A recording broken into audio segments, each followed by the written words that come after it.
Mhm. I think that I hoped, and I assumed and I hoped that, the longer I dealt with him. You hope what now? You got to speak up or put your mouth to the phone so I can hear you. Okay. I was saying that I hoped or assumed that the longer I dealt with him, that it would get to that.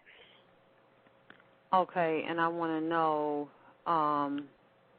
why did you hope that? Because I'm trying to figure out, too, what were your relationships like? Because you said you knew this man before, and 7 years ago, and you picked another man over him, went on, got pregnant, and then the relationship didn't work out with your husband, so now you have a daughter, and your husband takes care of the child, ex-husband takes care of the child, wants her, loves her, helps you with her, pays child support. Y'all deal with custody issues right now because he wants to take the child. So during this time, you decide to re-hook up with this guy you're dealing with, that you were dealing with now that we're talking about this, now saying I don't want to be bothered with you.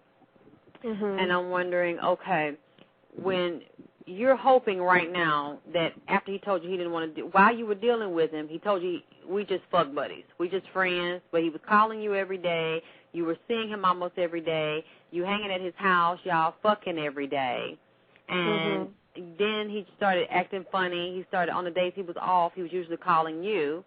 He stopped calling you and then just started texting you instead. You got suspicious. You found out he had other women coming in and out of the house. You confronted him about it in a joking way. And then he says, well, you know what, since you're acting like that, I don't want to talk to you anymore. Lose my number. I don't want to talk to you. I don't want to see you anymore. I don't want to have sex, anything. He cuts you off. Then you start to go over there watching his house, seeing who's coming in and out of the house. You see a woman coming out, and you decide to actually follow her and ask her who she was and did she know him and what was she doing in his house, or did she come out of his house. She denied it. So after that, then she lets him know. He tells you, he's going to file a restraining order on you if you don't leave him alone, stay away. He still did not want to talk to you, didn't try to talk to you. So at this point, you're still thinking about him every day, wishing he would call you, and you're actually watching him.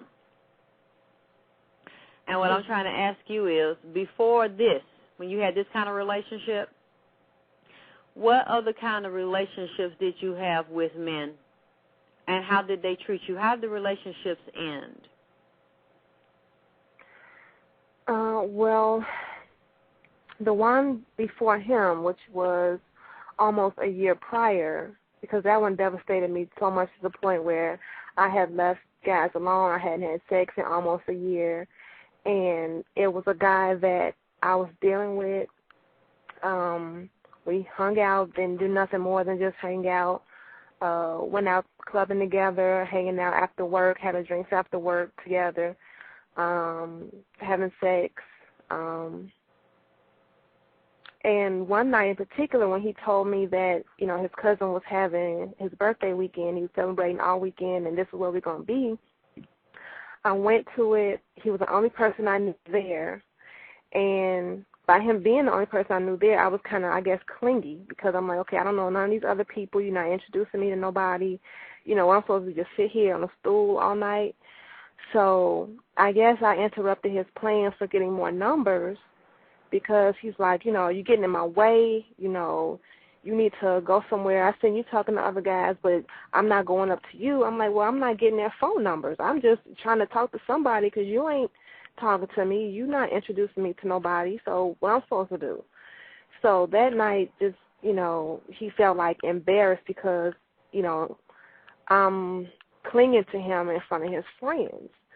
So, like, the next day, I text him again saying, man, you not even considering how I felt, you more concerned about being embarrassed in front of your friends and in front of whoever you was getting that number from. So he actually, I didn't get obsessed to this point with him, because we actually both brought it to a close. We both talked, I sent him a long email. He had a disrespectful way about him too, because, Wow. he he would send disrespectful texts. You know, I would say, hey, how you doing? You know, you want to get together for drinks after work? And he would say, no, I'm booked up already, you know, meaning that he had so many other women that he was booked. And, you know, I was just other, I don't, it was so long ago, I don't remember exactly the text. You have to. You've got to remember, if we're doing life coaching and you're dealing with healing, it doesn't start with this one relationship that you have now, because if it's firmly, I believe, and it tells me that if somebody could do you this way now, and you're involved with this person, and then they blow you off and they tell you to fuck off because you are now putting demands on them to be accountable for their time and their actions. What have you been doing? Why have you changed your pattern on me? Why have you stopped calling me on your off days? Why are you texting me only on your off days? And I can't see what you're doing and who you're doing it with. And then when I question you about it, basically you tell me to fuck off. Don't call me no more. Bitch, lose my number. Don't text me nothing. If he's telling you this and you're still holding on, and you're trying to pursue this on some level, you're hoping that it will change, you're feeling guilty about it, thinking it's your fault that he cut you off, then that tells me you have a pattern of being a loser in relationships, that men have done you this way before and that you've never had control in your relationships, or you had no power in relationships because you gave it away, and you have self-hatred and low self-esteem issues, and you have some problems being aware that you have boundaries and aware that you have power and that you have control, and actually being able to exert that power in relationships to get what you want. It also shows me that you are not a leader, that you're not taking the lead here. You're not pursuing relationships. You'll let people pursue you, lead you. They have an agenda. They're making their mind up to put their dick in your butt and their dick in your mouth, and because they seem interested in you and they're pursuing you, you go right along with it and think, this guy likes me because he's talking to me, he's calling me, he's inviting me to his house, he's taking me places, he's inviting me to parties. I'm special to him because he's exerting all this energy towards me. He's taking his time, he's calling, he's texting, he wants to see me. So now you are letting somebody, just like a damn fisherman, put a hook out there in the water, hooking you fishing, hook the fish hook in your damn mouth, reeling you in. So everything is cool with you as long as they are pursuing you and pulling you in. You're just being led. You're not leading. You're going along with the program. You're not creating your own agenda. You're not setting any boundaries. You're not focusing. You're just like a little damn child or a little damn puppy. Have you seen some puppies?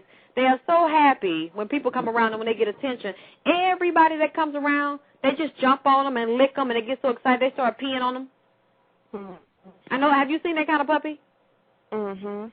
Everybody that comes around, they never tell anybody no. They just run up when the person comes around. If the person gives them attention, they just run all up behind them. And even when somebody will kick the puppy, tell the puppy, go on, move, I don't want to play anymore, the puppy's still jumping all over them, licking them, rubbing all up on them, trying to jump on their lap, getting so excited the puppy's peeing because it's around you. When you're acting like, now, I don't want to be around the puppy, go on, I don't want to be bothered. The puppy just keeps coming, because the puppy doesn't hear or can't accept that there's another agenda, or not seeing the agenda of the other person, or that it's changed, because the puppy only sees what it wants. I want to give you attention. I want love. I want to receive love. I'm just happy, and I'm playful, and I'm always happy and playful. I'm never sad. I never think about any other issue. So if you pull me in, I'm going to come.